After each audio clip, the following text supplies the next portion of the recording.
difficult to track them down. The others who were struck off register with a quote would be what? These are not deserters. The difference would be what? Go ahead, sir. Yes, those who would have gone on retirement or at his own request, their kit and equipment should be accounted for, because that is the only way the force would have given you clearance to exit the force with a clean bill, you know. So those kit and equipment should have been accounted for. Final question on this paragraph, Mr. Chair, from me. Could the accounting officer explain to PAC what are the real concerns about these kits being outside of the control of the force, and what are the risks that are involved, why there is need for reconciliation and ensuring that they are properly accounted for?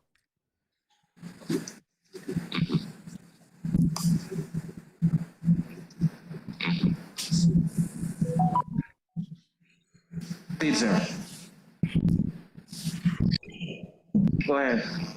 Mr. Chairman, we recognize that this is a concern for the force, and this is a security concern for the force. Our kit and equipment is meant to be used by members of the force, active members of the force, and not to be lying around in the hands of persons who are not legitimate members of the force. So it is of a concern to us, and that is why during the process of trying to recover these kits, we utilizes the intelligence corps, the G2 branch, to spare no effort to have these kit and equipment recovered. Mr. Chairman, can I add to the issue raised by Bishop Edghill? Proceed. I noticed two things in the paragraph 640. One is to do with the number of those who are struck off strength, including 171 which were deserters. But the Auditor General does a sample of 12 of the 171 and discovers no indication that these items were returned to the force. That's number one issue. But in the paragraph, the second issue is raised. When they checked the 12 files, only 4 had abstract of evidence, which is a list of items that were given to the soldier upon joining the force. So 2 issues are raised. One, the deserters not handing over their stuff, and there's the problem of evidence, and what you said is that there could be a disconnect between the central office and the camps where they're located. However, the second issue, it is standard operating procedure that when a soldier is recruited and enters the force, that the list of items he's given is recorded in a special document called the abstract of evidence. Why is it that 12 files were checked, but only 4 had evidence of any listing of the items? That's a serious omission, at least, because then you're checking for people who don't have any record that you gave them anything in the first place. So to me, the second item, the second issue raised in that paragraph is just as disturbing as the first issue that is raised in that paragraph. Has any effort been made to find out why that happened and to rectify it? Commander Barnett.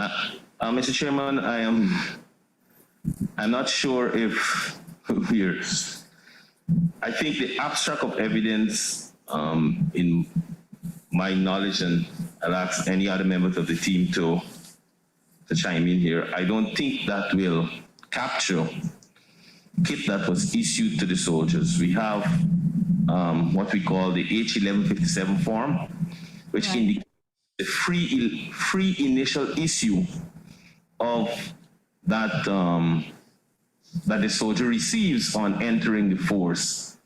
Everything else after then has to be done on an exchange basis. So if you were supposed to have received 2 pairs of BMS boots as you enter the force. Another pair will not be issued unless you exchange it. If you cannot account for it and you're still a member, you're surcharged, and once you're surcharged and you start paying for it, then we reissue. So the H1157 is what indicates what list of kit that soldier is responsible for returning to the force, and that form is usually a prominent piece of the soldier's personal file. Yeah, but you must appreciate that we're dealing with what the Auditor General wrote. And therefore, can we ask the Auditor General to state when he says 4 of the 12 files did not contain information of the items that were given to the soldiers upon joining the force, were they using the right phrase? What were they looking at to make that comment in the Auditor General's report? Because either they were misdirected or they made a mistake, or that it is so that there's a problem with record keeping in the GDF for the recruitment of soldiers. When a soldier is recruited and handed over his gear, et cetera.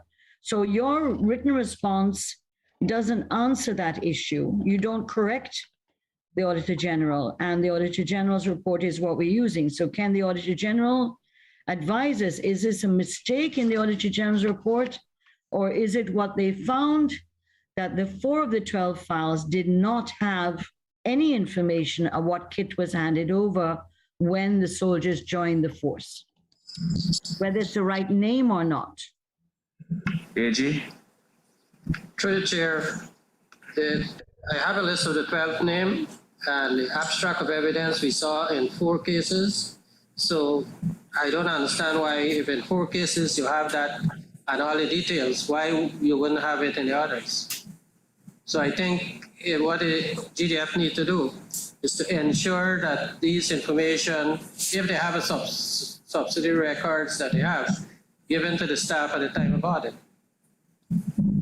Commander Barnett. Mr. Chairman, I think that might be the concern, because the abstract of evidence really and truly is the Sergeant Major's report of the soldiers going absent and what efforts has been made to contact that soldier over the period, and not necessarily to record what kit and equipment was issued to him. I must say, though, that the H1157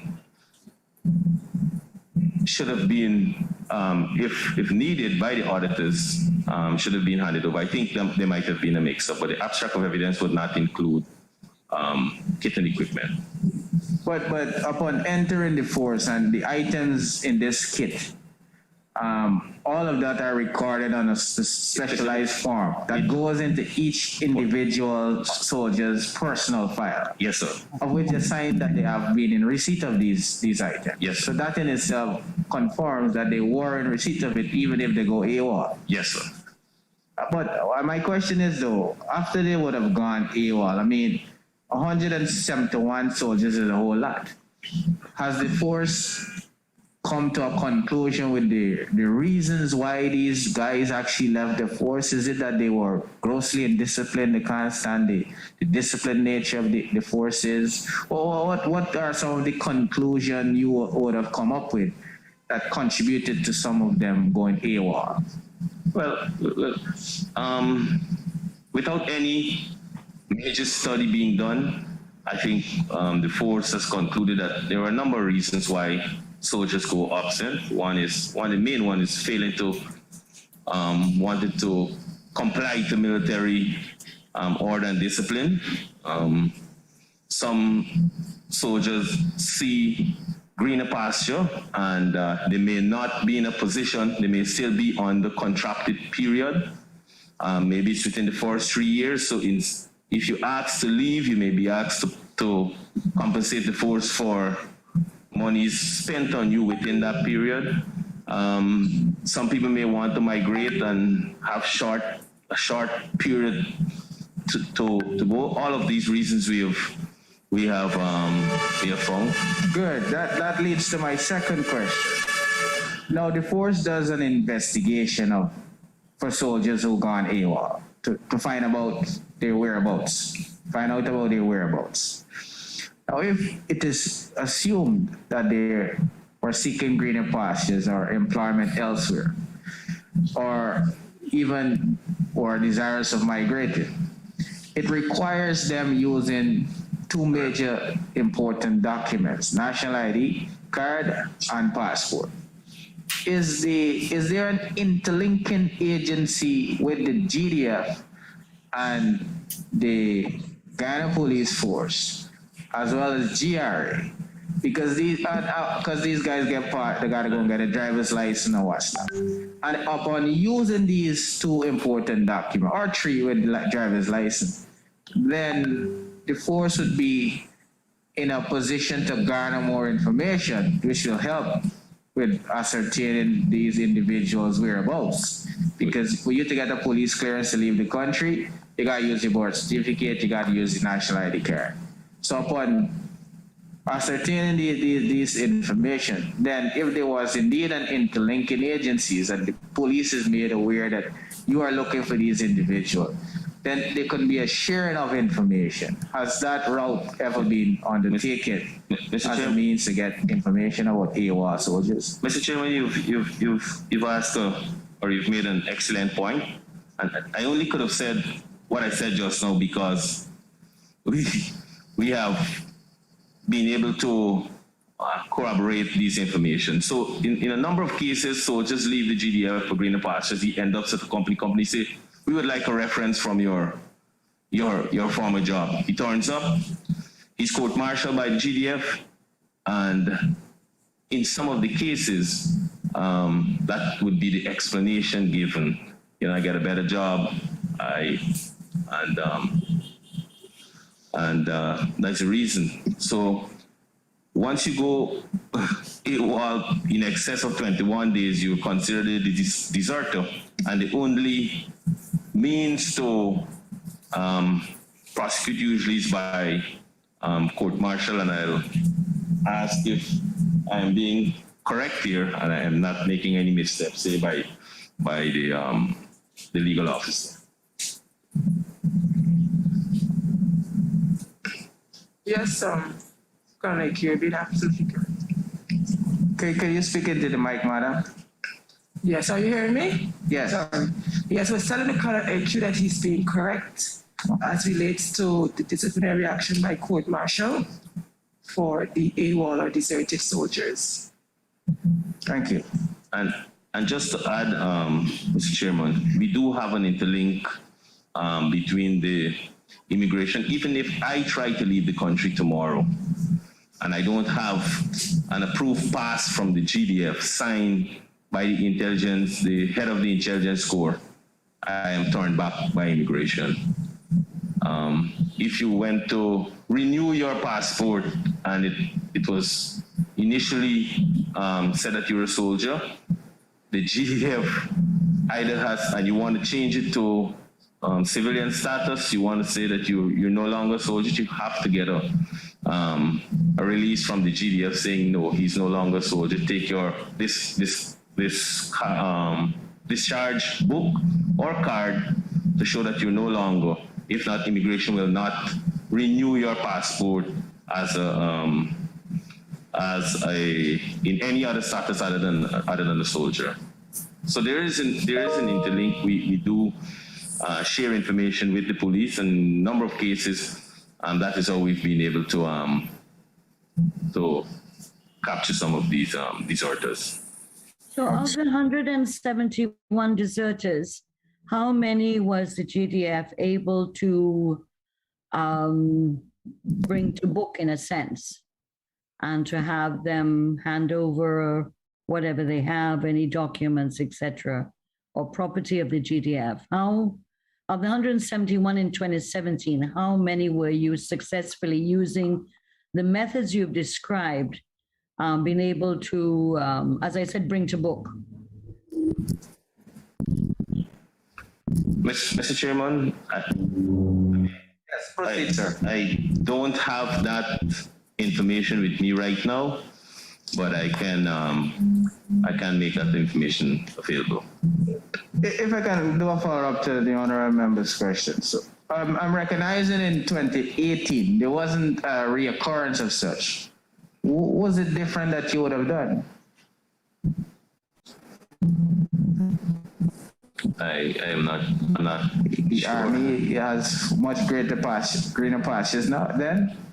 Allow them to see Possible. possible better pay. It's possible, Okay. Mr. Chairman. All right.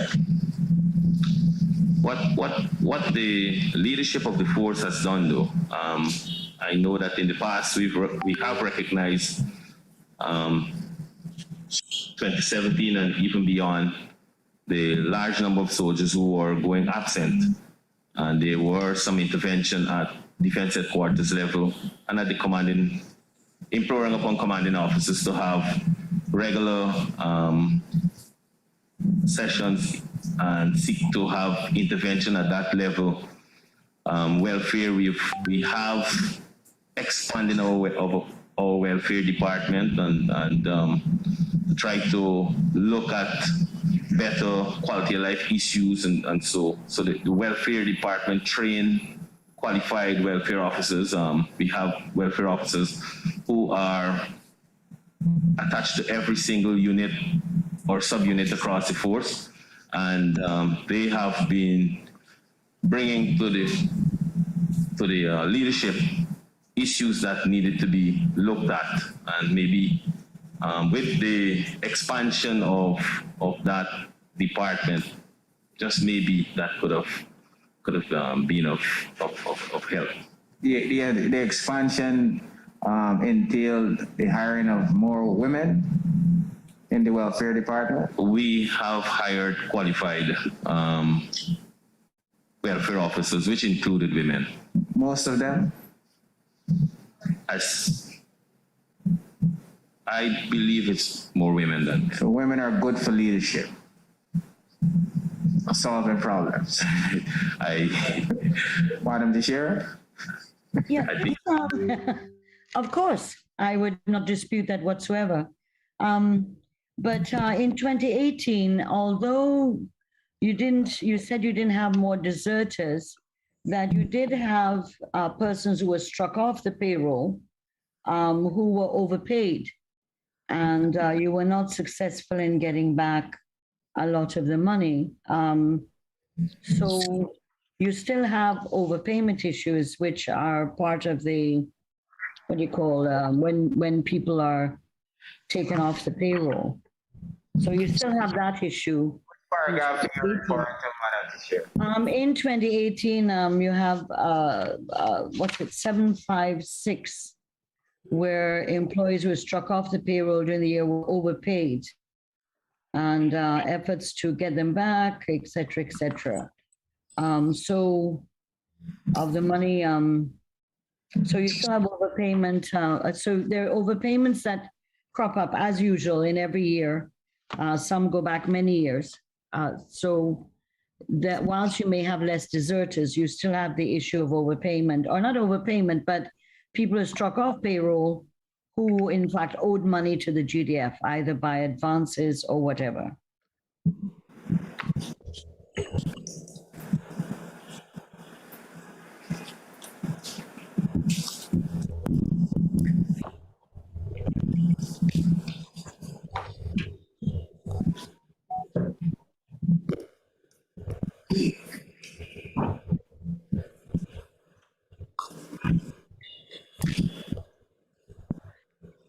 Can we move to 641, Mr. Chairman? You have the floor, Madam the Chair. Yeah, this missing ultrasonic cleaner machine, which was not found at the time of the audit in 2017, and appears not to have been found subsequently. The report says that efforts were that the military police department concluded the item was unaccounted for after taking on charge and issued out. The responsible persons will be disciplined accordingly.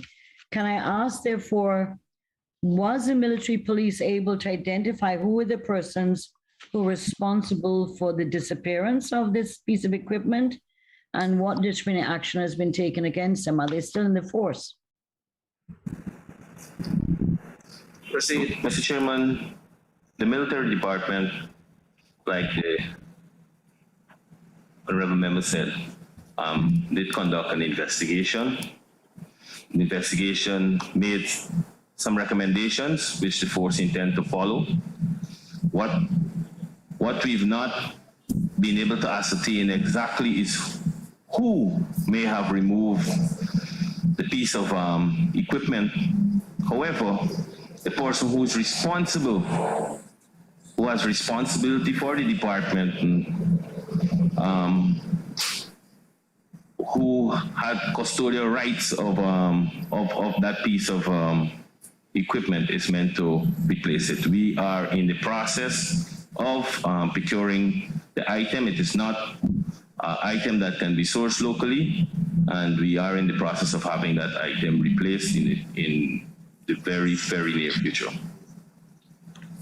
Again, follow up, this item is $608,000. Did the doctor replace this, pay for this? Or did he deduct from his salary over a period of time so the GDF could buy this piece of equipment? That was the recommendation, Mr. Chairman. No, I understand that's a recommendation, sir. I'm asking if it was done. It is in the process being executed. We are in the We're process. talking about 5 years later? 5 years later? 5 years have elapsed, sir. You mean that property that was bought that can't be found, and the recommendation was for the person in charge to replace the item, either, I guess, financially or purchase. But according to this, is 608,000 Ghana dollars. Over the 5 years, the person could have paid back for this in 5 years quite easily. If you take 5 years, that's 100,000 each year. Divide that by 12 months. It's doable. Was that done, or you're still waiting for the man to pay?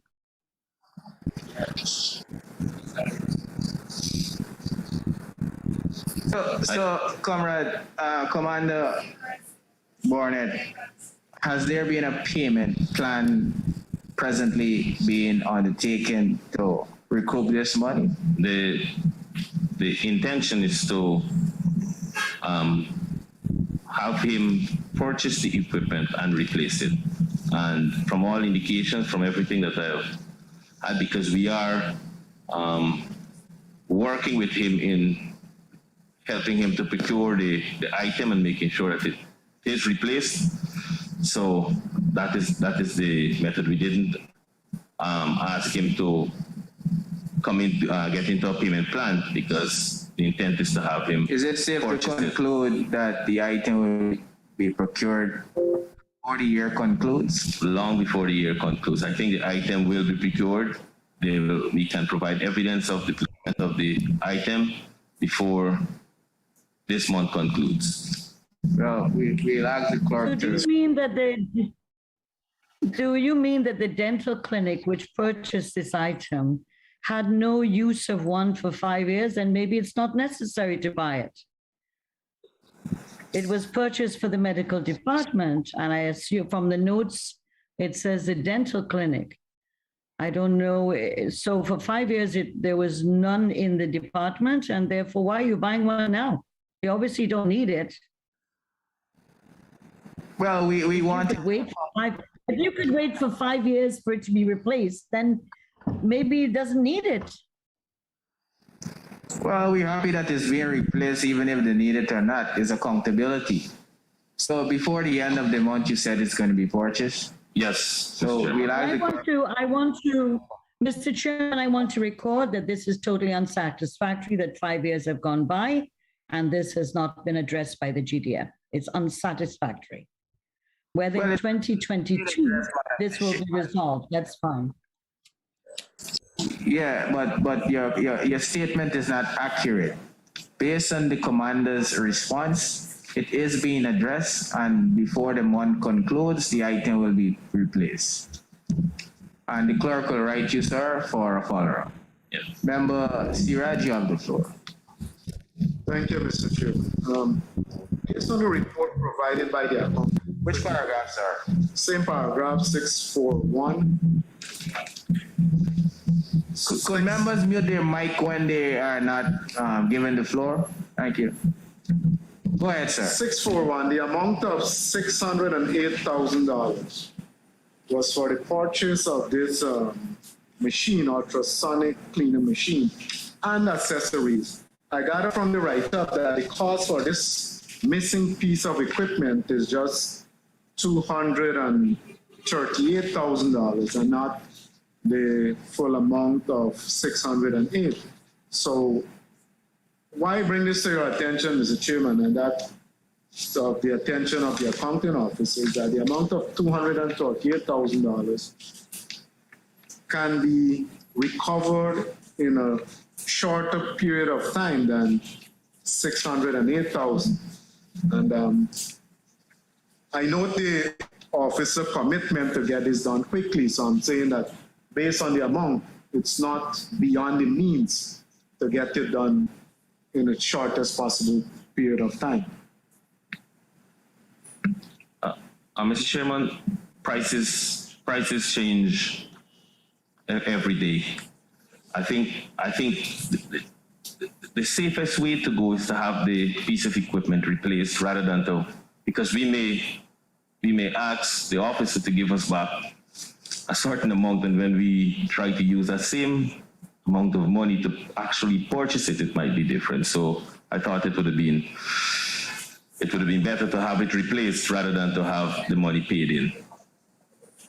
I totally agree, Mr. Chairman. I was just drawing attention to the fact that the 608 was not for only this piece of equipment. It's for accessories to go along with the work of this piece of equipment.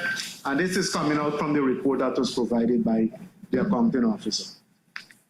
This piece of equipment is now normal in a modern clinic and easily available from suppliers who deal with dental equipment. I don't understand the difficulty with acquiring this piece of equipment.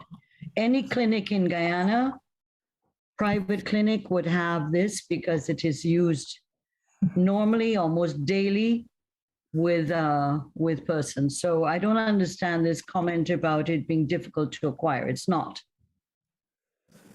No one said it was difficult to acquire. But I'm happy Yes, that the accounting officer. Mr. Chairman, proceed, sir. thank you. I'm at the same paragraph. Could the accounting officer tell PSC when he became the accounting officer, what year? Member Barnett. From the end of August 2020 to present. August 2020. This report that we're examining was available since 2018. When you assume duties as the accounting officer, was there any evidence that the recommendations of the Auditor General were being operationalized? Accounting officer.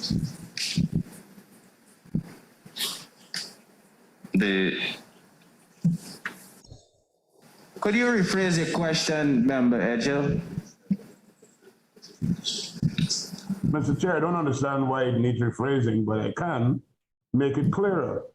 If the current accounting officer is now trying to remedy something that the Auditor General highlighted since 2018, I'm trying to understand what action would have been taken as it regards to this matter between 2018 and when he took over.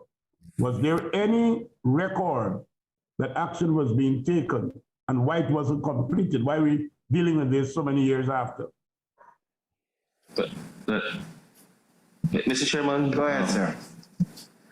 The recommendation from the Auditor General was for us to make sure that we have system in place to avoid any recurrence.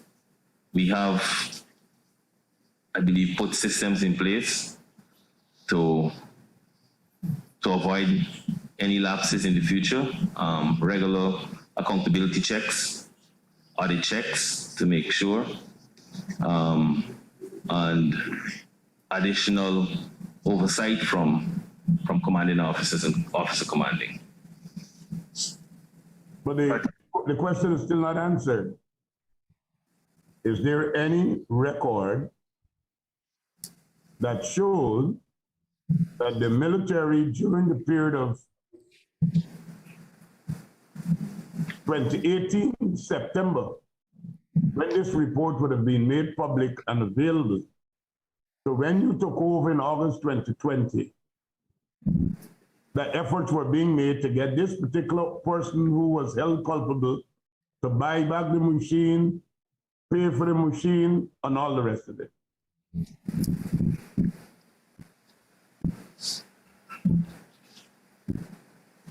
Go ahead, sir. Mr. Chairman, the force did take steps. Once this issue was highlighted, an investigation was done, and the force is seeking to implement the recommendations of the investigation. Noted. Can I just, I'm reading, Mr. Chairman, the letter from Major Andy Pompey in his letter of 2017 to do with the same cleaner machine. It was delivered to the dental clinic in 2008, picked up from the company and then delivered to the dental clinic in 2009. Can you say what letter is that, Madam Desir? It's in the set of stuff that the GDF sent to us when we were supposed to meet on January the 10th. So this is a letter to Brigadier Patrick West. The number on the letter is 217/1624, dated 18th of August, 2017, signed by Major Commanding Officer Acting Andy Pompey. And it's a result of the investigation that was carried out in 2020, it looks like, in which it says that this was equipment given in 2009. So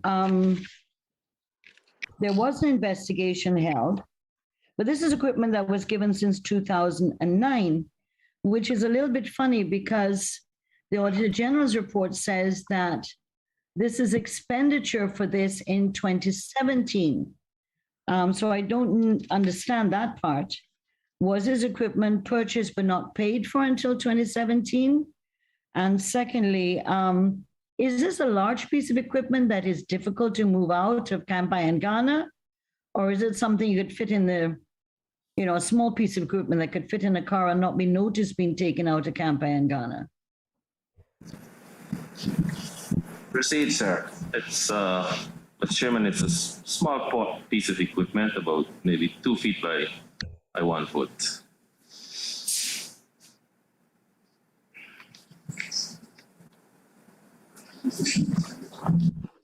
The point I'm making is that the Colonel Major Pompey reports that there was an investigation done and that they did make a decision in 2017. And I am loath to figure out why it's taken 5 years. As you said, Mr. Chairman, better late than never, that they'll do it in another month's time. But what I find funny is this piece of equipment was bought or delivered in 2009. But why is it the Auditor General's report is saying that so much billion was spent, so much $1 billion, 4.257 billion was spent, and a supplementary allocation of 134 million, totaling, and then including the, 642, including the issue of the of the equipment. So that's what now befuddles me. This was equipment that was delivered in 2009, but and expended on in 2017, because it doesn't come up as a prior year matter. Yeah, then look, if you look at 641, the second line, the second sentence, including the amount of 4.361 billion was a payment for 608,000, which was expended on the purchase of an ultrasonic cleaner machine, along with accessories that was purchased for medical corps. So this is a 2017 expenditure. But according to the investigation report on page 3, there was evidence to show that the ultrasonic cleaning machine was uplifted by Corporal Lionel Campbell from the Bright Smile Dental and was entered in the medical corps goods receipt ledgers on the 17th of August 2008. C, there was evidence to substantiate that on the 17th of November 2009, the ultrasonic cleaning machine was among a list of dental supplies that were approved for issue to the dental clinic by the OC Medical Corps. So as a result of this, I'm asking another question now. How could something delivered in 2009 be paid for in 2017? I think, Mr. Chair, AG, can you? The Auditor General didn't see the investigative report. I think, Madam, through the Chair, the date there is 17/11/09, meaning that it's the year 17 and the day was 9, not the other way around. 9th of September. I think that's what I The follow. 9th of November. Not So they 2009. reversed the date. Yes, that's Madam Chair. Okay, so they reversed the dates. Okay, because on the covering of the letter, they do it the right way. So the covering of the letter says the 18th of August, 2017, but in the report, they reversed the dates. Thank you. Mr. Chair, Can we move on from this paragraph? We have spent extensive time on it, and the accounting officers already made it known to this committee that efforts has been put in place to address and remedy this situation before the month concludes. You have the floor, honorable member. we're at 642, Mr. Chairman. This is the issue of fuel and lubricants. The Auditor General indicated that an analysis of fuel consumption revealed that 10,633,000 were expended on fuel and lubricants for senior officers, of which the Mark X motor car consumed fuel totaling 3,371,000, an average consumption of 256,342 per month, which in any given month of 25 days of operation works out to be about 10,000 per month. A couple of questions here, Mr. Chairman, to the accounting officer. Was this a vehicle that is owned by the Army, or is it the private vehicle of the officer? First question, and I have a number of follow-ups. Go ahead. Mr. Chairman, it's Mark X. So, I think 2,500 cc car.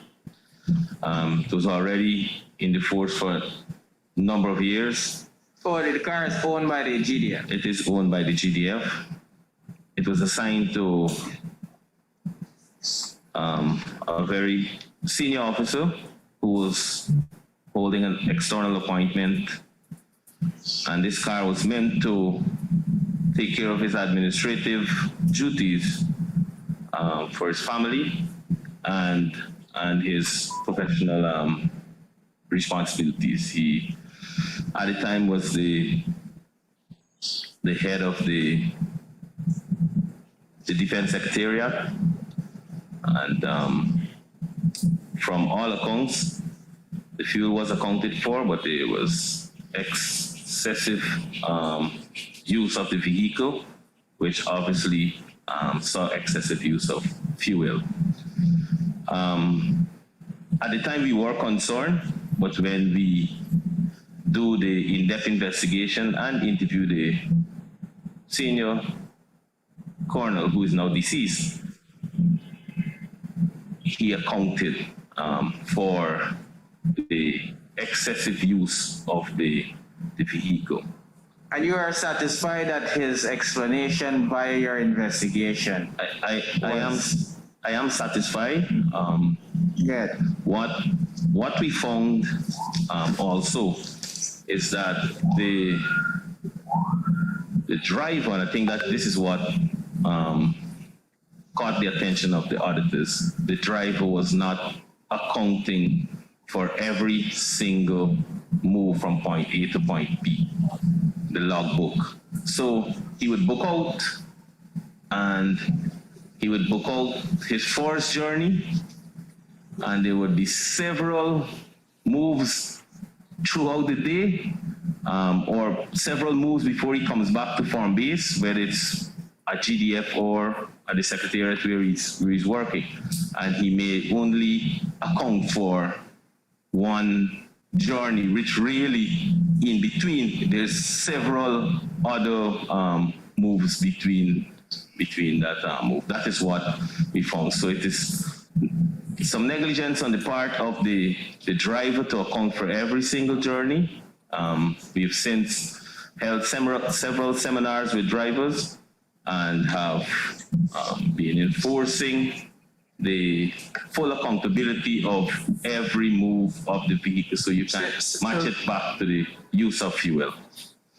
So since then, you have seen an increase in the entry in the register? We have seen an increase in the entry in the register, and we have since also taken that car out of operation, and it is now slated to be auctioned off. So. Mr. Chair, for me, Go ahead, Mark. on that very matter,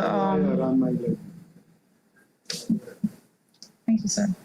On that very matter of documenting the every move, if I'm not mistaken, sir, we had even at the level of the National Assembly, when questions are put as to movements and so forth of GDF officer, we were told by none other than the Prime Minister, I believe, or Madam Teixeira, that in a lot of cases, the sensitive nature of the movements of the GDF officers would make them not have to document in detail all of those movements.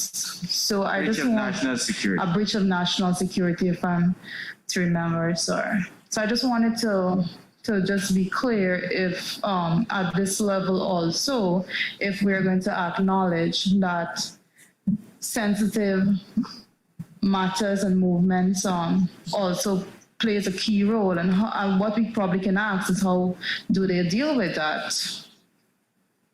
Mr. Chair, just to clarify, the Auditor General has already advised PAC which officers are exempt from logs.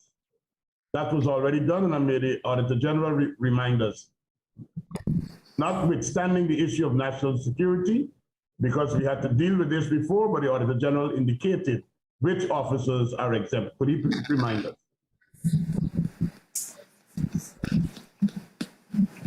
AG?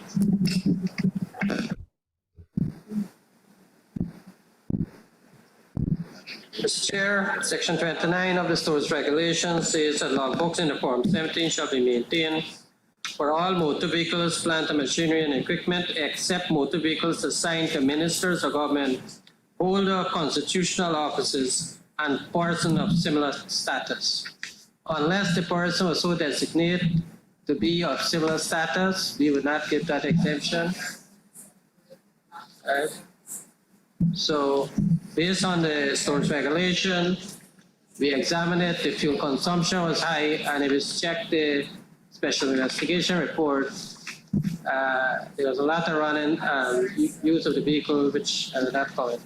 How do we define similar status, AG? It's mainly the heads of department, Pardon? like PS, foreign secretaries, REOs.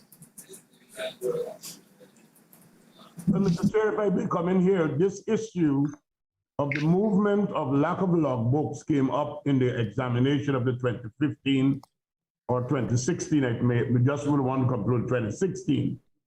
And it was revealed that vehicles belonging to the G2 did not have some record keeping. And this was a matter that had to be addressed. And it was addressed here at PSC by the Auditor General.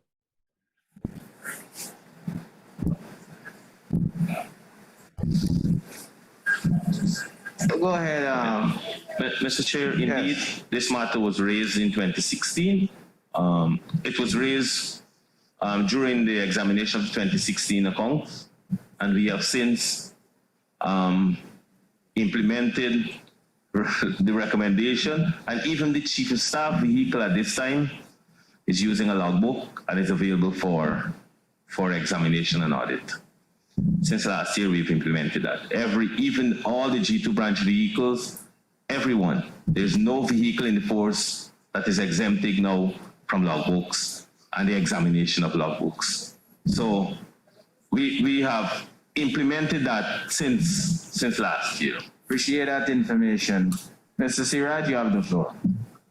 Thank you, Mr. Chairman. On this particular issue, sir, an extensive investigation was conducted by the force. The findings, I think, is attached for our attention. And there are a couple of things I want to bring to our attention. And Mr. Chairman, I'll link my comments also to paragraph 644 and 645, which has to do with also maintenance of vehicles, use of fuel, the maintenance of logbooks, and lack of also the lack of maintenance of logbooks. In this particular issue here, the amount of just over $3 million was spent on fuel for 1 year. It amounts, based on the information provided, to the use of 1,113 liters of fuel per month. This senior officer was using this vehicle every day. We have no difficulty with that. And so I have absolutely no difficulty with some maintenance of confidentiality as it relates to the movement of certain categories of officers. But in terms of the accountability of fuel and all of that, the logbook can be instrumental. What this is telling us is that every day this vehicle would use 37 liters of fuel. And based on the technical specs as provided, we're talking about 10 kilometers per liter. That's 370 kilometers per day that this vehicle was doing if we were to take fuel consumption into consideration. Additionally, the drivers then reported that it's customary for them to pick up 10 gallons of fuel every day. This vehicle got a capacity of 12 gallon tank. And I want to submit it that if it had a 20-gallon tank capacity, it would be picking up 18 gallons per day. But based on what is supplied, it's clear that the fuel could not have been accounted for. And I'm not raising any issue at all that has to do with the movement of the officer. I'm not going there. I will not go there. I will never go there for certain categories. But the maintenance of these vehicles and the accountability of fuel is of concern for us. And I'm happy that the accounting officer says that they're taking steps, and they have taken steps to correct this anomaly. But based on the investigation itself, sir, the fuel was not accounted for, and I want to submit that to the accounting officer to ensure that and I commend him for what he's doing, but to take further action to ensure that the initiatives put in place continue, and it's for all the categories of vehicles, and that is why I linked the paragraph 644 and 645 with 642. Thank you, Mr. Chair. To say that the fuel wasn't accounted for in light of what the accounting officer would have indicated, in the sense that he said that many of the use of the vehicle wasn't documented into the register. That in itself, lends to what you're saying, but indirectly what the accounting officer essentially said is that due to the fact that it wasn't recorded, it gives the impression that fuel was misused. I'm That guided is- by the report, Mr. Chair. Yes, And and he I responded to quoted the report. extensively from the report that was provided to us. And I agree, but similar questions was put with respect to the very report of which the accounting officer provided an explanation. And that is why, Mr. Chairman, I quoted extensively from the report. Those numbers I called from, I didn't pick them out of thin air. I pulled it from the report, I heard you. Can we move on? including that the fuel was not accounted for. I cannot subscribe to that view. I'm quoting from the report, Mr. Chairman.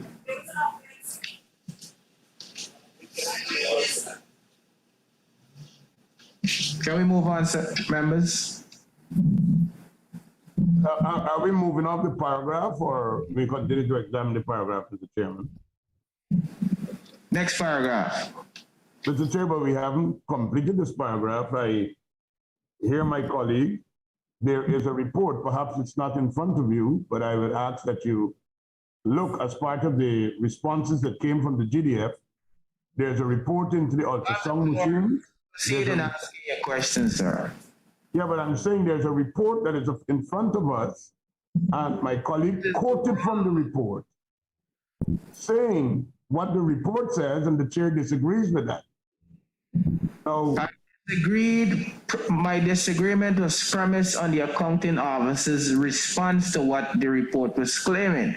And the report will record exactly based on the information that was provided. This is an additional response the accounting officer would have provided PAC, which gives an explanation for the amount of usage of fuel, which indicated that it wasn't properly recorded, and as such, he has put systems in place to ensure that proper accounting is done, and which he has also indicated since that implementation, there was been an increase in the entries in the notebooks. thank you. But Mr. Chair, the point I'm putting to the accounting officer as a follow-up to what Mr. Siraj has highlighted to the committee from the report in terms of the quantities, 500 kilometers per day, or 500 kilometers every 50 liters. 500 kilometers is a significant distance from here to Molson Creek, and return is not 300 kilometers. From here to Lethem is 500 kilometers. Was this vehicle traveling that amount of distance every day? Or did they dig deep enough, even with averaging the consumption because of the age of the vehicle, if there was something that was happening that needed to be addressed? And I think that's what the Auditor General is pointing out, and my colleague, Mr. Siraj, is pointing out. I have had to intervene where state vehicles were parked and hoses were in the gas tank. I have had to intervene. The fuel is going in the tank. Mr. Edgell, you are going off tandem, sir. No, sir, I'm not going off tandem. I'm dealing with a report. The probability is what we're looking at. Sir, the accounting officer has provided an explanation. If you aren't satisfied with the explanation, that is okay. But he has provided an explanation, and as a I have accepted the accounting officer's explanation. he has also provided an alternative position to correct these mishaps that would have occurred. And as such, Mr. Chair, I would graciously ask, sir. This is the Public Accounts Committee.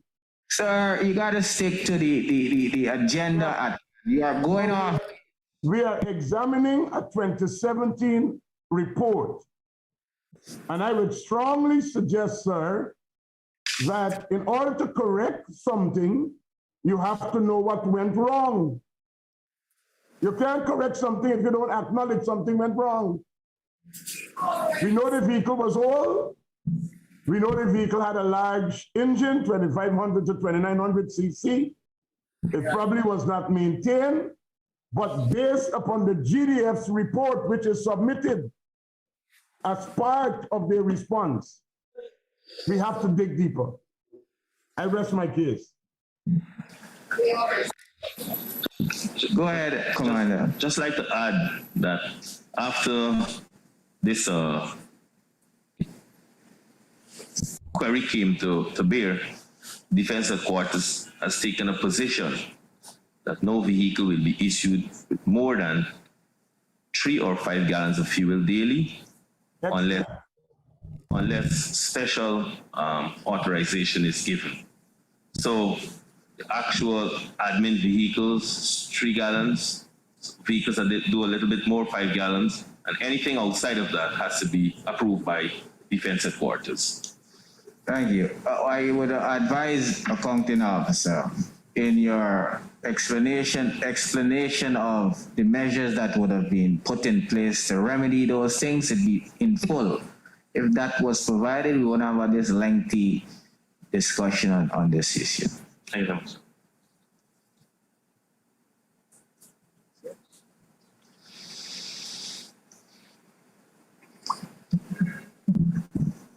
Mr. Chairman, could we go to 647?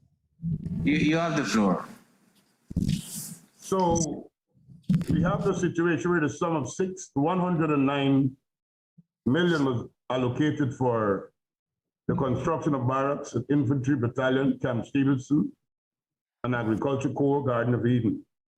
Construction of drill halls, construction of biodigesters at Intering Bank, Letem, New River, and Mabaruma, and the construction of Medical Corps building at Base Camp Hangana and Mess Hall at Agriculture Corps, Garden of Eden. As of the 31st of December 2017, amounts totaling 169,789,000 were expended, and an examination of the expenditure revealed the following. 1, approval for change of program was not seen for the purchase of generator, circle saw, water tanks, electric charger, pumps, and podiums. Could the accounting officer tell PAC what led to these purchases? What was the emergency that led to these purchases? And why an application for change of program was not sought? Because the Auditor General said he didn't see any.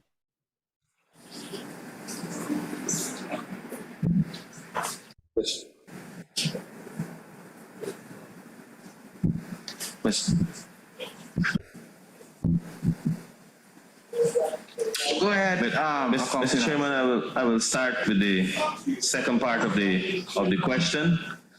We do have a approved change of program available. What we have is a change of program for all the changes throughout the accounting period. And the reason may have been changed in priorities of the force. So may I seek clarification?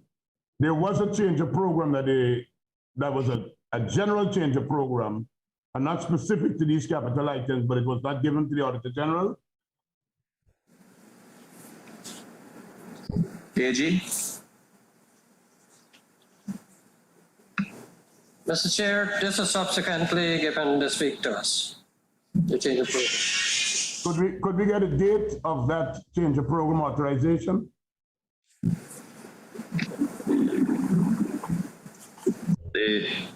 December 29, 2017. December 29, 2017. Could we get an idea of when these monies were expended in 2017? When these contracts were issued and these purchases were made?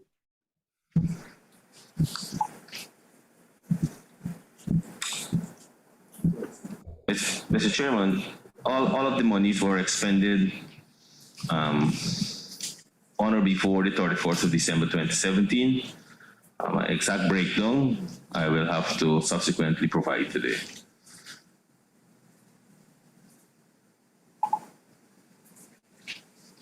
Mr. Chair, could I ask the Auditor General Proceed. to confirm or to tell us what would have led to his query if there's a change of program that was dated the 29th of December, 2017. Was there a check to see if these items were purchased before, or these were contracts that were entered into at the end of the year, last days of the year? Mr. Chair, at the time of the exit conference, these change of program were not presented to us. It's only lately we got them.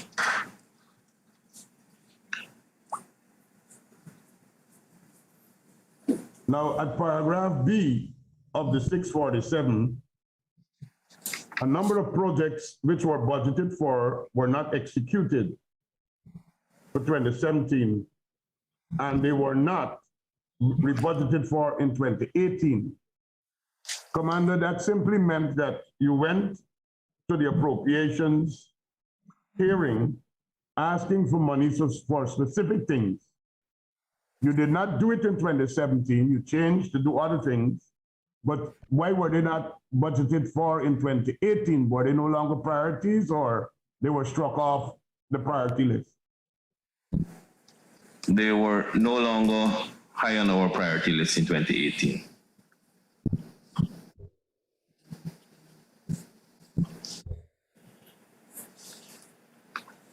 All right, let's see. The contract for the construction of infantry accommodation block 1 was awarded in the sum of 72.815 million by MPTAB. An examination of payment vouchers revealed payments totaling 59.99 were paid on the contract for measured works. On the 22nd of November 2017, the force wrote MPTAB for the project to be redesigned to better accommodate the troops for the 1st Infantry Battalion. Consequently, the project was annulled and the completion of the project was included in 2018 budget. I'm a little confused here, sir, because if you had paid 60+% of a contract, how are you annulling it?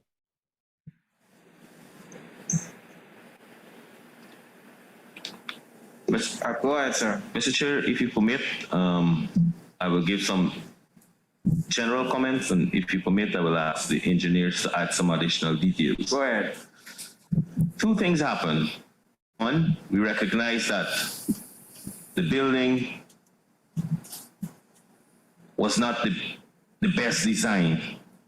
And the second thing is that we were having some discomfort with the contractor's execution.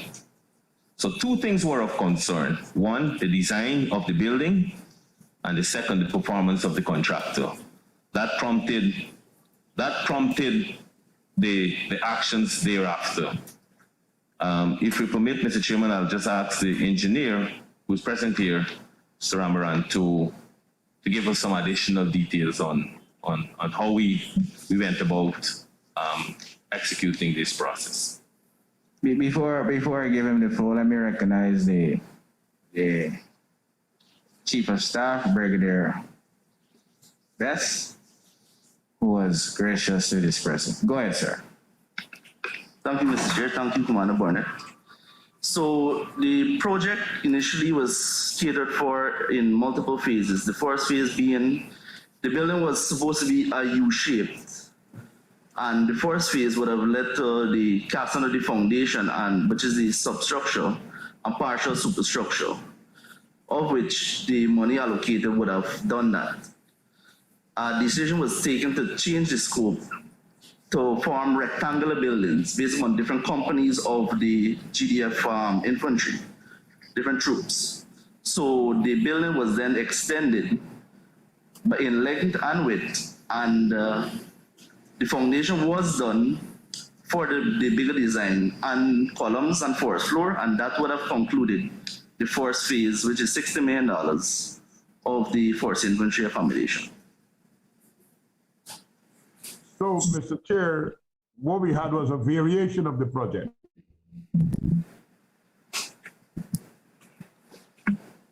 Go ahead, sir. That is correct, sir.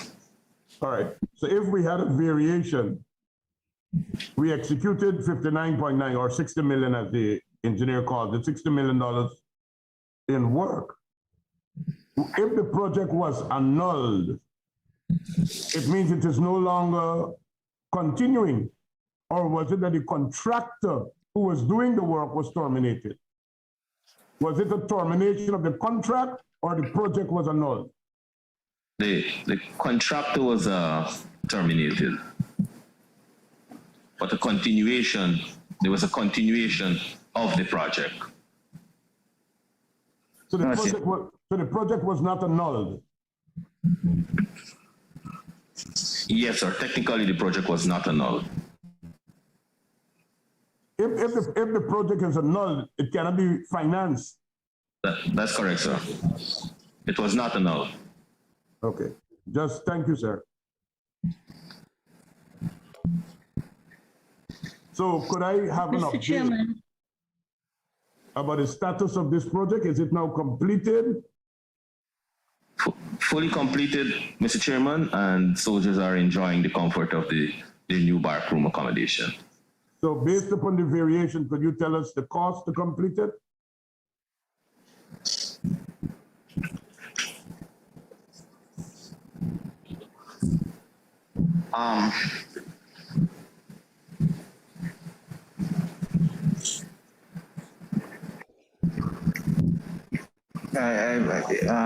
I noticed your engineer calculating. If he's not in possession of the actual numbers now, you can provide that to the PS. The total cost to construct the building is 158 million. That's absolutely sure about that. If you're not absolutely sure, we can provide you a week to provide us with that information. That would be Don't good. want the PSC to be misled with assumed figures. All right. Thank you very much, Mr. Chairman. We provide all the details as it relates to the We cost. appreciate that. Yes. Madam Tashir, you have the floor. yes, thank you very much, sir. I need your guidance. We have a document from Auditor General's Office for 2017, and we have a document briefing notes for 2017 and 2018. So we can ask questions on 2018 as well? Because when we go with the schedule and you look at 642, 643, 64, and so on, you have paragraphs that appear to be comparable in the 2018 report. And so I have questions on that. I need your guidance. If you look at page 5 of the briefing notes from the Auditor General that has 2017 and 2018 at the top, prepared January the 5th, 2021. You have 6.4 on the previous page. So if I, 4 in one paragraph, in one column. so I have questions. Why I'm asking, I have questions on 763, 764, and 765, but I don't know if we're doing 2018 now or we're dealing with just 2017. So for the purpose of record keeping and making it much easy for the staff, we are going year after year. However, there are some instances where 2017 and 2018 matters would have been twinned, and it's in the matrix that was provided, which gave greater clarity because some of the issues or questions one may want to ask in 2017 was actually resolved in 2018. But for record's sake, we're going year by year. It's only 24 paragraphs for 2017 and 4 for 2018. So when we finish 2017, we'll come back to the column with 2018 of the Auditor General briefing notes, That is correct. right? So I should hold those questions in. Okay. Will do.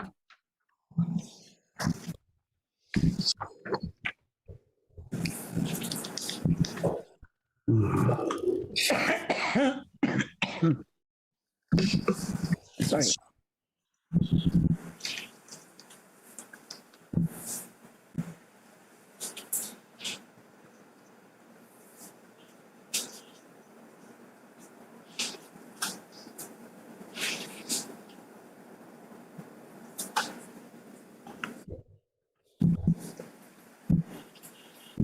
Mr. Chair, so we can proceed? The floor is still open, sir. 648. Marine Pardon? development. Paragraph? 648.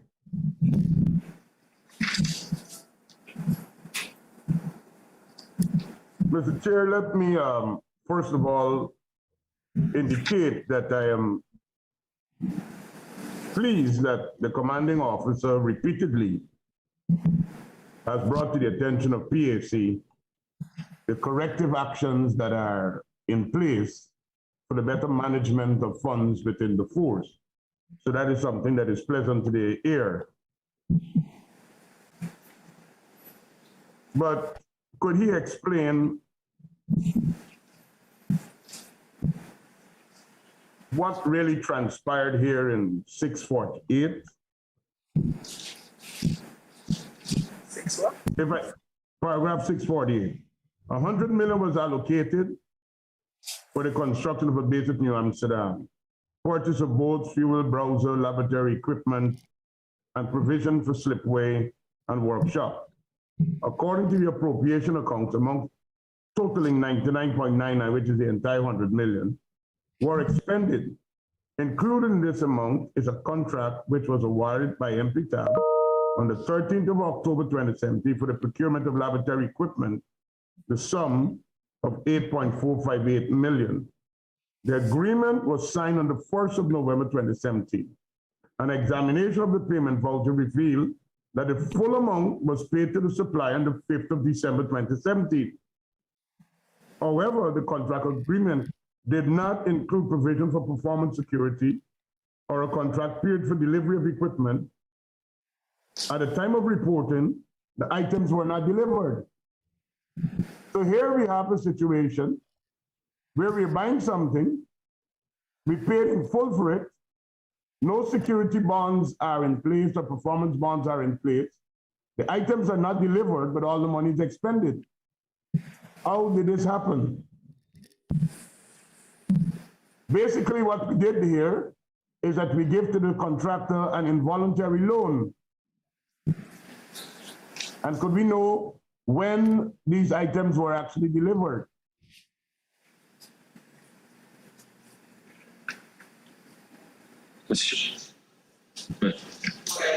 Mr. Chair, we take full responsibility for what was done. There are several changes that have been put in place, contracts, and all that would create prudent accountability. All the items were taken on charge on or before the 7th of December 2017.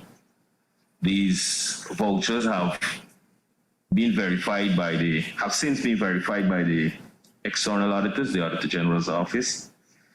And in 2019, they were verified, I must say. In 2019, these transactions were verified. So I admit that the practice was not the best practice, but we've since corrected this, Mr. Chairman.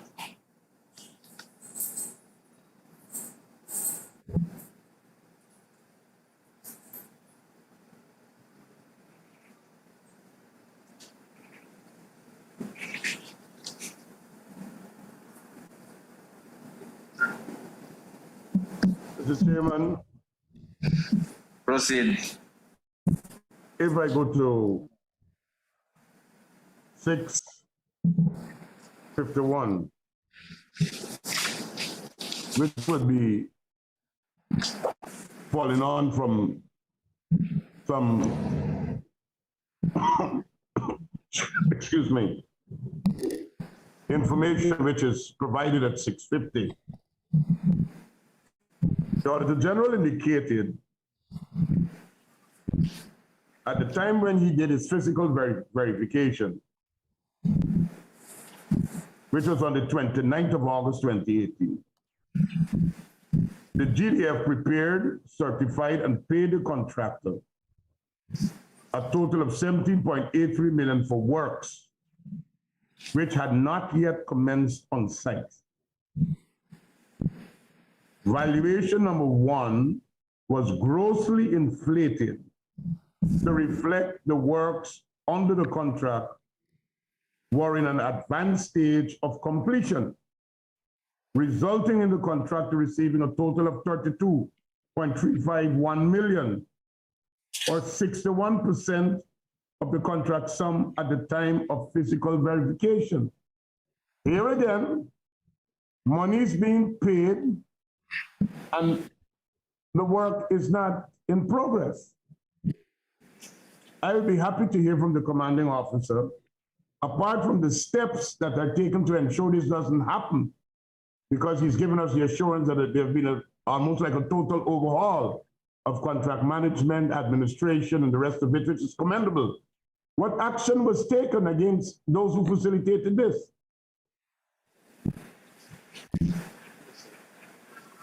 Counting officer.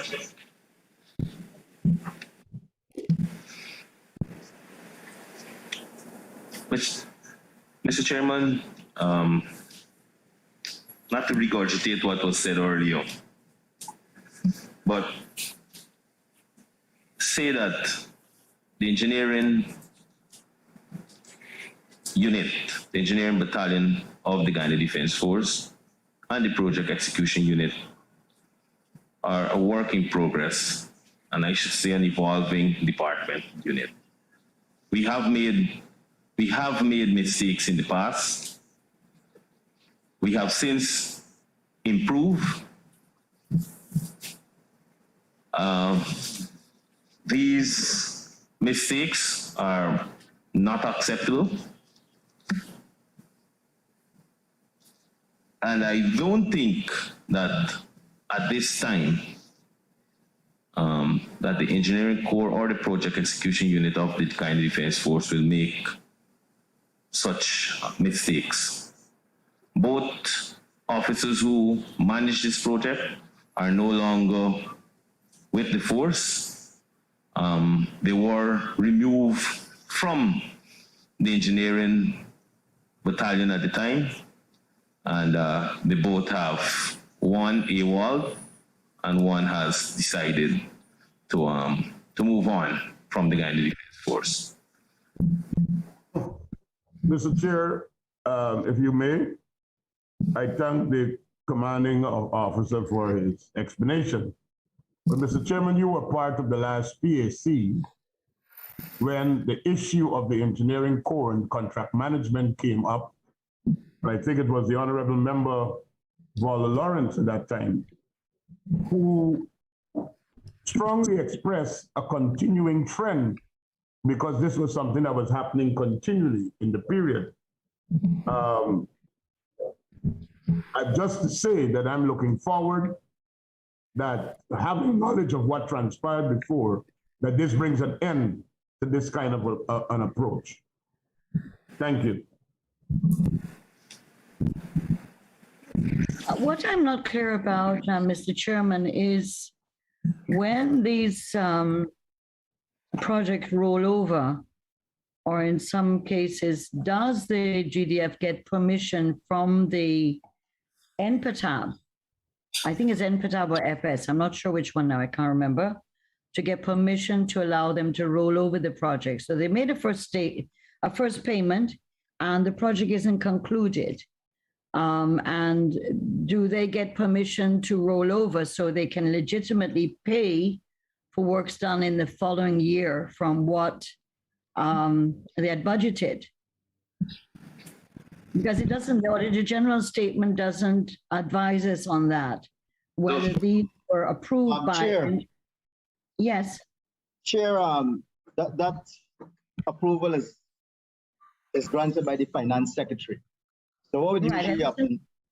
Yeah, what would usually happen is that if a contract is likely to extend to the following fiscal period, the agency is, in the first instance, required to ensure that a multi-year contract is entered into, and that approval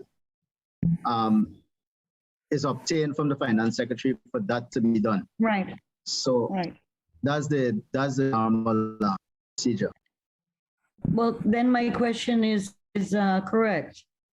Can the Auditor General doesn't enlighten us as to whether some of these acquisitions or contracts that rolled over and had checks cut in January, whether those were approved by the FS or whether they weren't?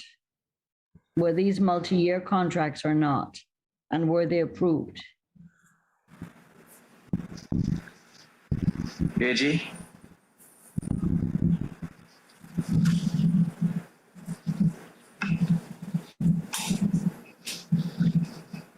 Mr. Chair, unless if it was not a multi-year contract, I might have written on it. But since I did not, I assumed this was. But we'll ask the accounting officer to say we had a rollover project. Go ahead, sir. Mr. Chairman, we have to seek permission, and permission has to be granted for a rollover for any other financial payments to be made on a project that was expected to be concluded within the previous financial period. But FS, if I can ask a question, isn't this a standard procedure with respect to, irrespective of the agency? We kind of assume that the GDF has some special condition. Isn't this a requirement for all agencies if there's to be a rollover project? Then they have to seek FS permission? Yes, Chair. And that is according to the law, which is applicable to every agency. So that once we recognize that a contract may straddle more than one accounting period, immediately we're required to seek permission to enter into that contract. So that in the first instance, you need a multi-year approval, right? And then only with that approval, you'll be able to actually clear those expenditure, because the accounting officer who would be responsible for clearing those expenses would look out for the multi-year approval. Without the multi-year approval, the payment would be stalled. Mr. Chair, if I could give some clarity. FS, does the multi-year contract, is it premised on the contract sum, or is it influenced by the engineer's projected time for the project to complete? Projected time, and not the contract sum. No, Mr. Chair, if I could help us to get clarity. A multi-year contract is a contract where provisions would be made in the budget for the payment over a period of several years. So you might have a contract that is 350 million, but the budget only applies to 80 million this year. So another 100 million will be expended in that year and then the next period. So that's a multi-year contract. A rollover contract is a contract where it was envisaged that 80 million would be expended in 2017, so the budget provides for that. But then you recognize that the sums would not be expended in that fiscal year. Approval needs to be given by the finance secretary for that contract to roll over to the next year, and then monies have to be provided in the budget of that next year to complete the payment. The money of the previous year could be utilized for other things, or it goes back to the consolidated fund, depending on what the finance secretary and the minister of finance determines when it's time for supplementary and the rest of it. But the money is not left hanging. You know that because the contract was awarded late in the year, we were only able to spend projected 42 million, 38 million would be left outstanding. So you roll that over, it has to go into the next year's budget to be paid. So it's not the money kept from the 1 year you're rolling over. The contract is rolled over and the payment is effected in the next budget cycle. But a multi-year contract is not just the sum involved, but it is how the monies will be appropriated to fund it over the period of time. Thank you. Chair, if I may, Proceed. thanks. There's no such concept as a rollover contract in the Fiscal Management and Accountability Act. Only multi-year. What usually happens is that for some projects, we know that those projects will, from the inception, know that those contracts will go for many years. So from the inception, we will apply for the multi-year approval, and we will budget every year for that. We budget a sum that would cover the activities for each year. Then you have another scenario where a contract was expected to be completed in 1 year, but unfortunately the award was granted close to the end of the year. You still need 12 months to complete the contract. So according to the law, you apply the same way for a multi-year approval, and with an understanding with the contractor that you're taking a risk, because it is for the National Assembly to determine in the next year if they will set aside funds to clear the balance, right? So we have two scenarios. One where we know from the inception that the contract would last several years and make budgetary provisions accordingly. And then we have a second scenario where a contract which is supposed to be completed within a year goes over to another year, but both require multi-year approval. Because based on the law, the contracts for those projects could be rightfully defined as multi-year contracts. It's just that in the public sector, we use our own description for these projects, but they're basically the same. Thank you, FS. Can we move on?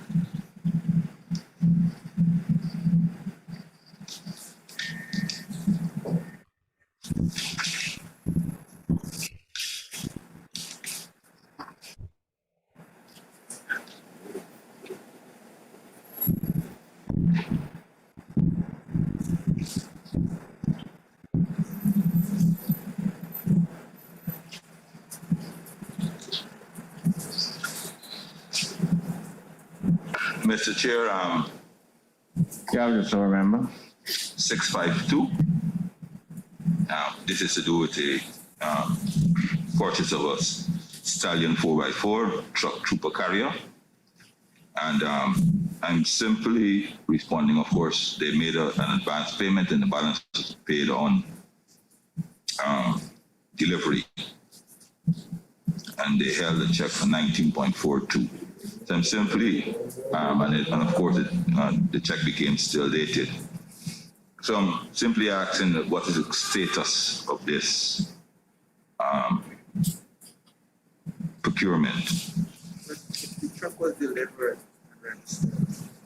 It was delivered, sir. It doesn't, if you know, says it was delivered. Sir, just confirm. Yeah. Mr. Chairman, these vehicles were delivered, and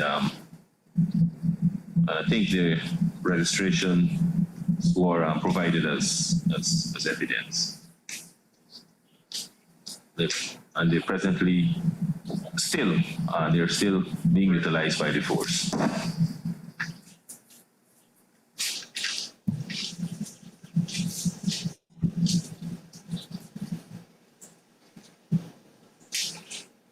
Mr. Chair, 656, can I? Yes, sir, proceed.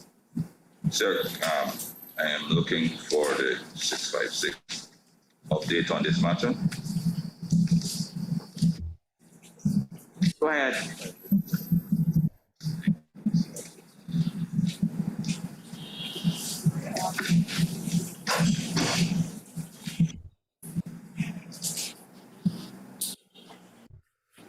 Accounting officer. Mr. Chairman, most of the funds were recouped. We do have, however, 240,000 still to be out of the total amount to be recovered. And I can say that you are making efforts to recover you continue to make efforts to recover the amounts. Yes, sir. We are making every effort to recover this final 240.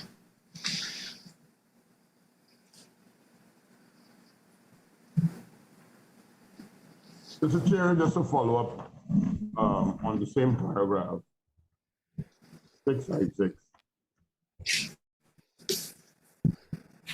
These private companies who received duplicate or double payment, we might want to use a better term. In order for them to do the repayment, they would have had to admit that they received the double payment. I suspect that. But then they recognize that they were being paid twice to the same service?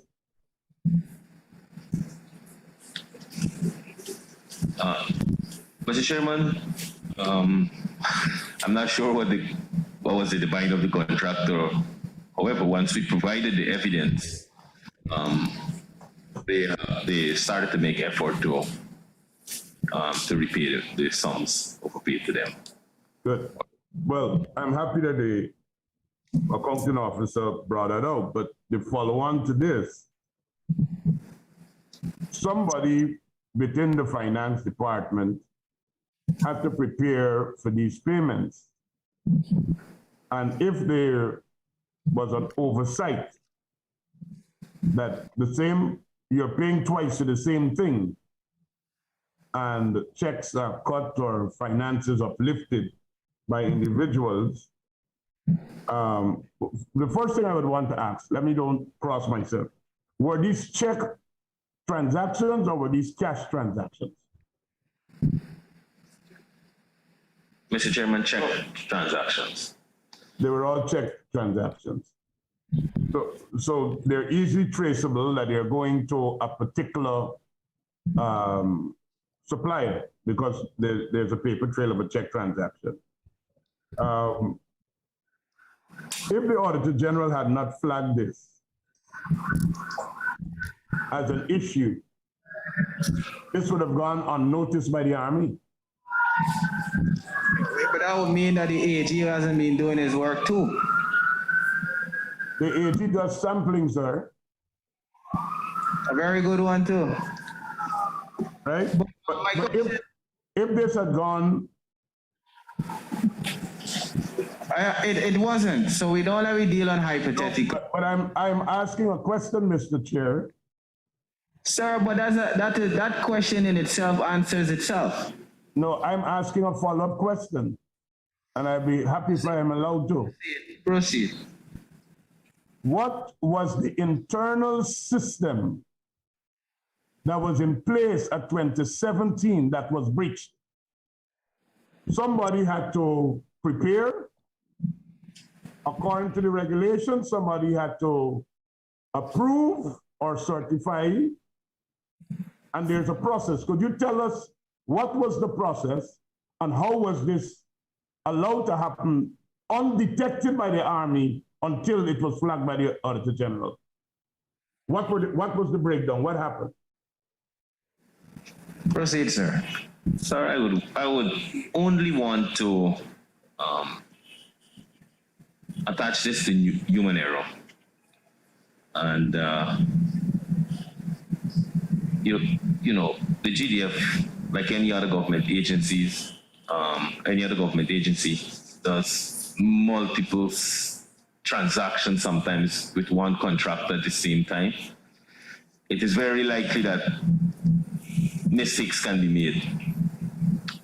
I want to say, however, that it is not right. It's not likely that we would not have, you know, unearthed other issues with our internal systems that we have. We have an internal audit that also flagged many things that the Auditor General's office may not pick up, and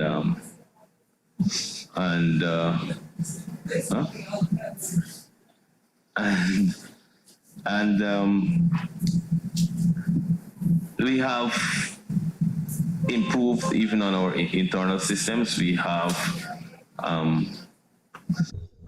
increased our audit department, internal audit department, and many of a lot of the work that is being done by the Auditor General's office now, we're actually doing a fairly good clean sweep even before.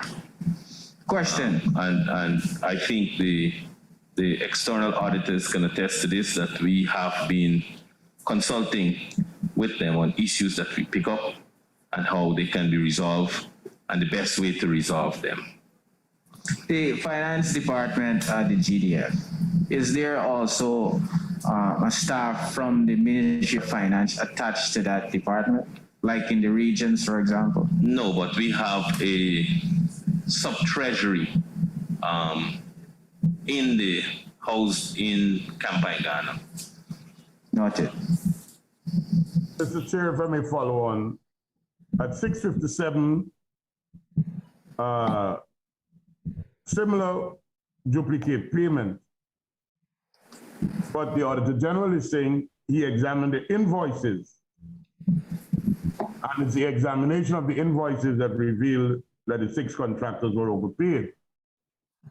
Is there a process or a system that once an invoice is processed, that it is being stamped as processed, examined, because the same invoice can't come 2 times to payment?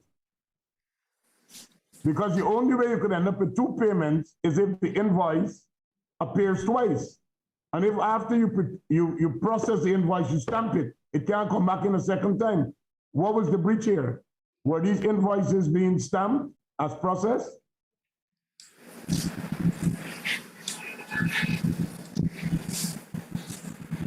Go ahead, sir. Yeah, Mr. Chairman, like before, I would only want to attest this to human error. So, however, Mr. Chairman, we have instituted since then a budget management system that would capture any duplication of payment since and in the IFMIS now we are putting in the invoice number. So if a duplication for some reason was done, it would be flagged. So all these measures were put in place since these queries were brought before.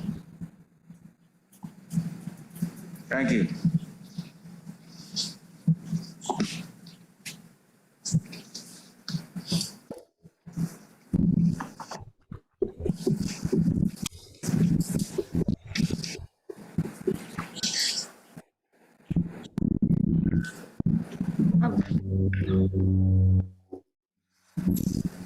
There be no further questions. Can we go to? Sorry, I just want to know, Mr. Chairman, I was waiting for others to finish. Whether on 651, a contractor was overpaid by 17.8 million, 8.49 was recovered. Could Mr. Burnett say if and when the balance of 9.3 million was paid? Or is it still outstanding?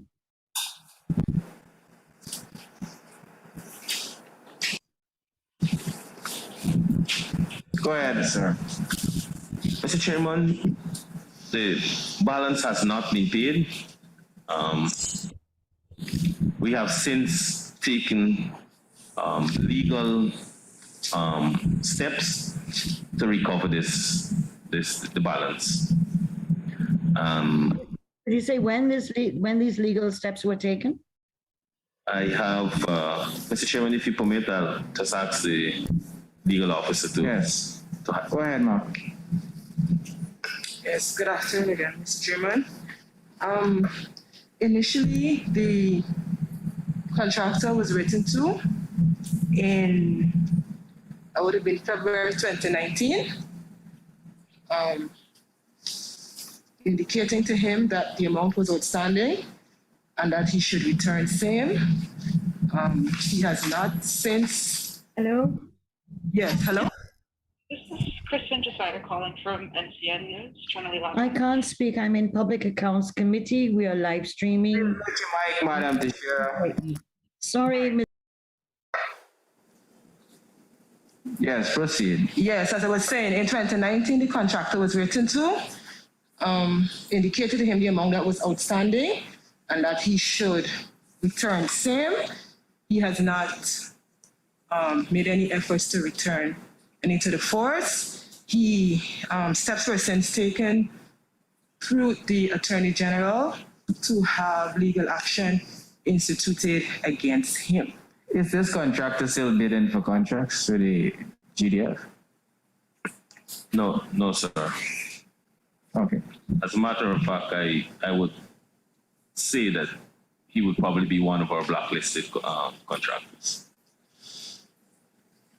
Okay. But I wonder, I mean, how do you go about blacklisting? FSU had given some guidance with this blacklisting thing. Could you provide that guidance again, sir? My understanding is that there is a regulation, debarment regulation, right? That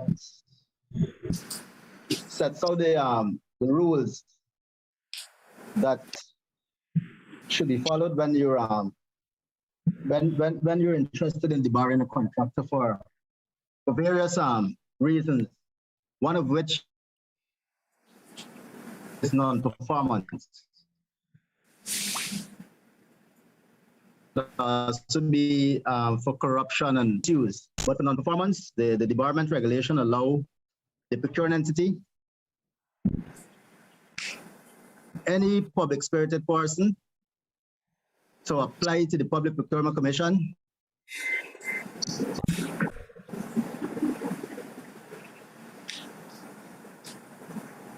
You finish, FS? That company debarred and the hearings and so on, they're outlined clearly in the debarment regulation. FS, could you repeat the latter part of your presentation? You were cut off. Oh my. So I'm saying that, so the procuring entity or even an ordinary Guyanese could apply to the Public Procurement Commission to get a company debarred for some of the things that I mentioned earlier, including non-performance. But we expect the procuring entity to do that if a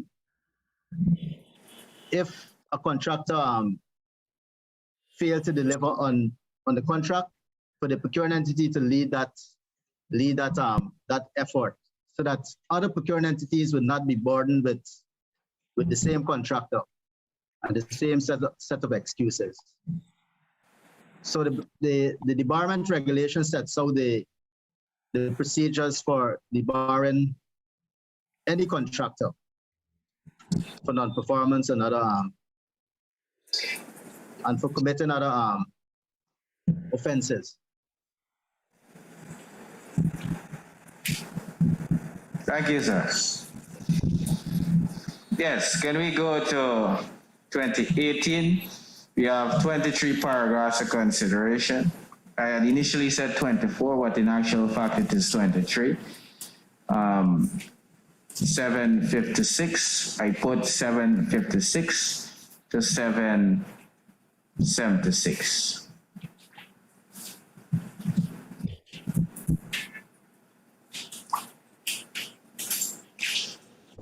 $779, sorry.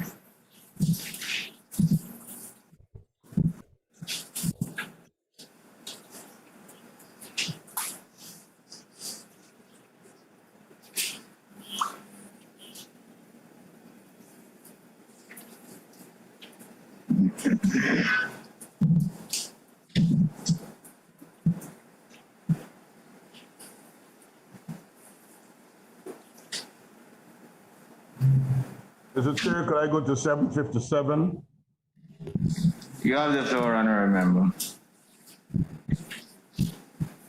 Section 17 of the storage regulation, 1993 states the storekeeper shall also make entries into the goods receivable book in the form 4 of the goods received.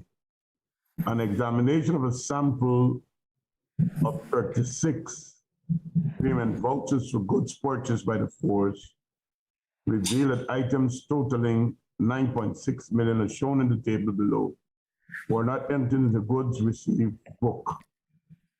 In addition, checks in the stock ledger reveal that no entries were made in respect to these items, and as such, it could not be determined that items were received by the force. The question here, Mr. Chair, is if there is no entry, how could the Army verify that these items were actually received? Is there any support that the commanding officer could provide to us now that these items were actually received? Go ahead, sir. Mr. Chair, the statement is correct. At the time of the audit, we were, there were some lapses. However, the records have since been updated, and I think they were made available to the auditors for verification. Thank you. Follow on, Mr. Chair. And all the items were received. All the items were received. Yes. Were they received in the period that they were received, or they came in after?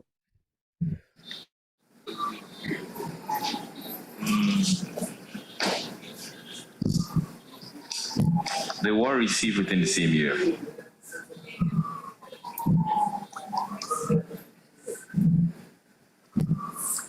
Could I ask a follow-up question, and that will also include 758?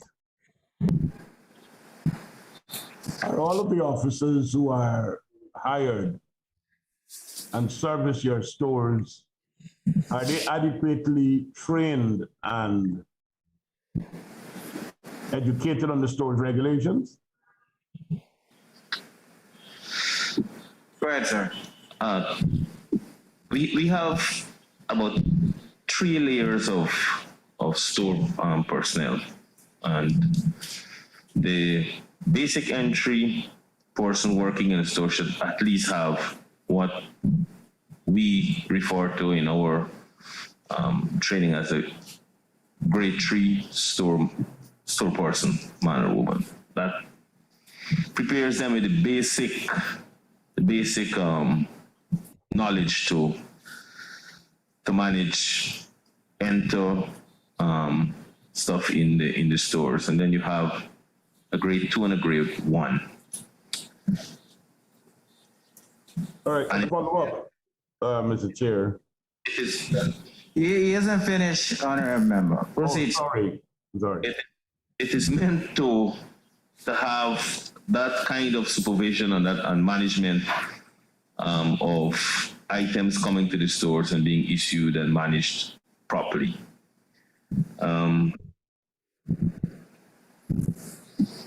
There may have been lapses. There may have been heightened period of stuff coming to the stores, but in my opinion, and I think that once you would have received those training, the stores personnel would have been adequately prepared to manage the business of and the activities that is associated with stores keeping and the stores regulation.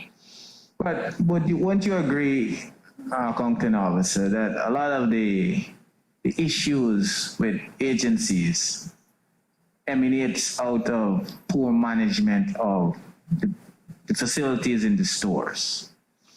And in that regard, I think rather than providing basic training for persons who man the stores and would have a lot of times come to the PAC and there are a lot of breaches of the storage regulation. And the stores essentially holds a lot of valuable assets for those agencies. What and more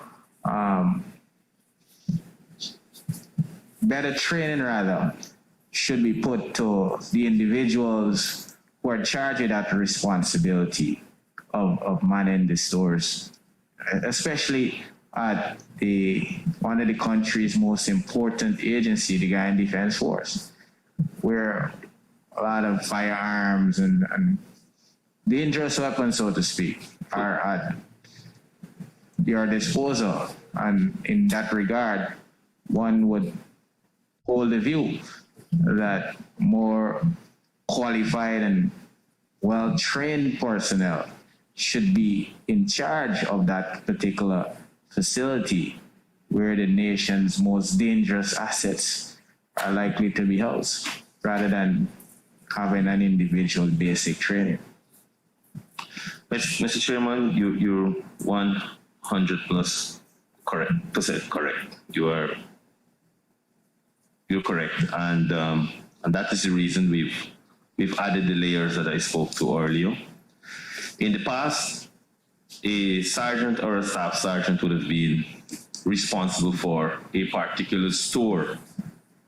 Now we've added a young officer who is trained in stores management to the management of that store, and we are hoping this will lend to greater improvement in the management of our stores. Yeah, Mr. Chair, I was asking for the follow-up. Proceed. Mr. Chair, could a company officer tell us if these stores handle both perishable and non-perishable?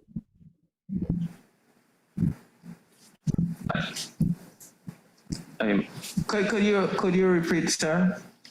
I'm asking if the stores that we are referring to here, where there were lapses in terms of entries, do they handle both perishable and non-perishable goods? That's correct. It's what we consider the dry and fresh ration store. Good. So if we have a dry and fresh ration store and perishables come in and they're not recorded, neither is it documented as going out, do you agree with me that payments could be made for things that are not delivered, but it is just left to somebody's word that they deliver it? Mr. Chairman, the issue here is not that we don't have the records to. When something comes in, there's a delivery note, and then you have to enter it into the requisite ledgers and so forth.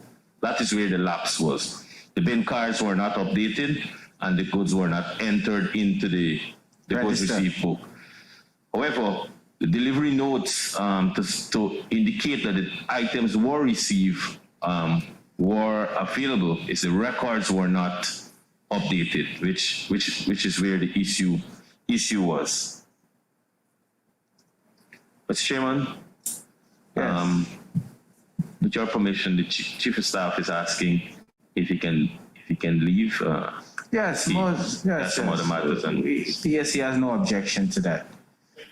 Yes. And Mr. Chairman, it is commendable that the chief of staff came to listen to this deliberation. It means that he's showing interest in improving the quality of service that the Army is providing.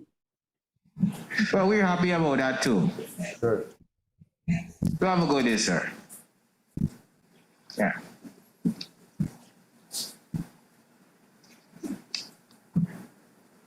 So, on a follow-up, Mr. Chair, could the Auditor General highlight what are the concerns he would have had that if we were able to find the delivery notes and it was just needed to be documented in the ledgers, what was the particular concern that he had? if the verification could have been done from the delivery notes. Mr. Chair, the storage regulation says once you receive an item, you're supposed to first enter it in a goods receipt book. And then from the goods receipt book, you send it to the bin carriers to the stock ledger. So it's the process we're talking about. For we to determine that if the bin carriers is not up to date and you have the items being received, then we will not know where to go and check it against the bin carrier and to check the fiscal balances. So generally the whole process, which the accounting officers explained that he has since improved and happy with that, and to just let them know if they have any issues. We could also do some training with the store staff. Thank you.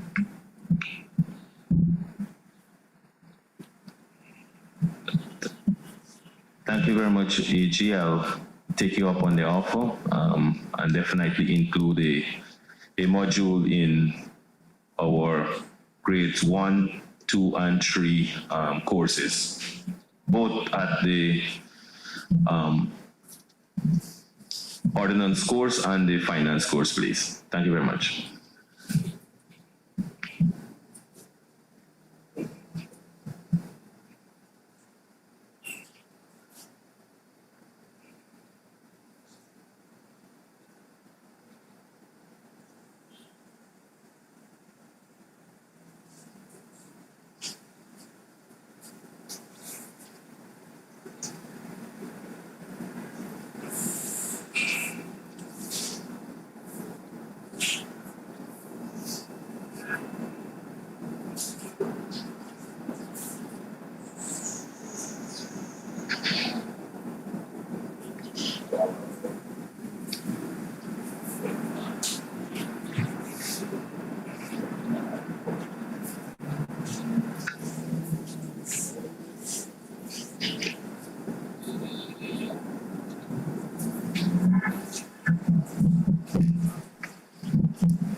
All the paragraphs are open.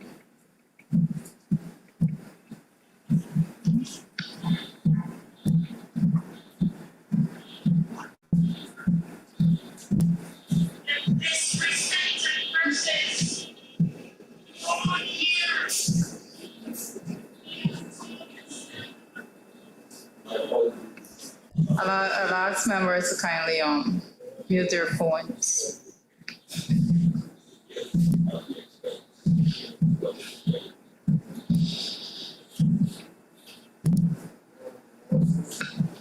Do I take the silence as to say there is no other questions? All the paragraphs are open. Persons online, clarity, there is no other questions. Just indicate, Madam Chair, I don't have any further questions. Thank you, Mr. Edgell. Okay. There being no other questions, I would like to thank the staff of the Guyana Defense Force.